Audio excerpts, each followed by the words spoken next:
Tom, thank you. Ladies and gentlemen, good evening. I think the most important thing about this evening was to have heard from our three apprentices, and I really would, I'm sure, be sharing with you the pride in what they've just said. And I'd like particularly, I think, to pick up what Martel said. In the workplace, you can have an opinion and turn it into an idea. Isn't that a fantastic description of what happens in a good and creative workplace? And if only we all worked, Martel, in workplaces as good as that, because there are so many where opinions, and I can tell you when I was first an apprentice, it was as an apprentice boat painter. And I was told very firmly by my boss, you can have opinions, but keep to yourself. So creative industries are exciting and liberating because you can turn them into ideas, and I really share with you that thought.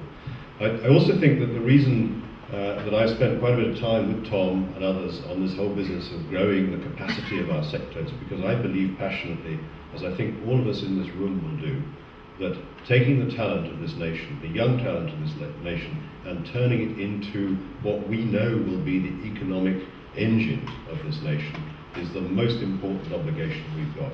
And you know, when I was running the National Maritime Museum, we had curators and museum professionals in a dozen countries around the world.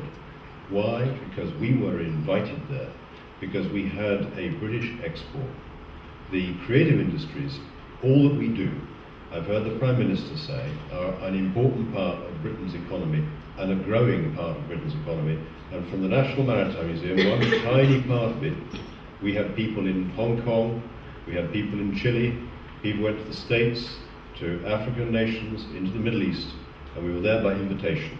And we were taking the kinds of talent that our three young apprentices this evening are representing, the very good and powerful part of Britain's creative economy.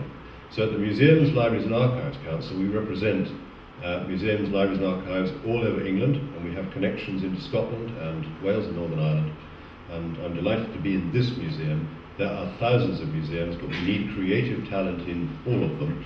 And so we are funding, and I think in a sense this is an announcement which will come out in other ways too. We're going to fund 9 creative apprenticeships, one in each region of England, and I hope that we can attract the kind of capacities we've heard from tonight from our three speakers. And all of us in this room need to celebrate that and roll it out more widely around the country. Thank you for listening to me.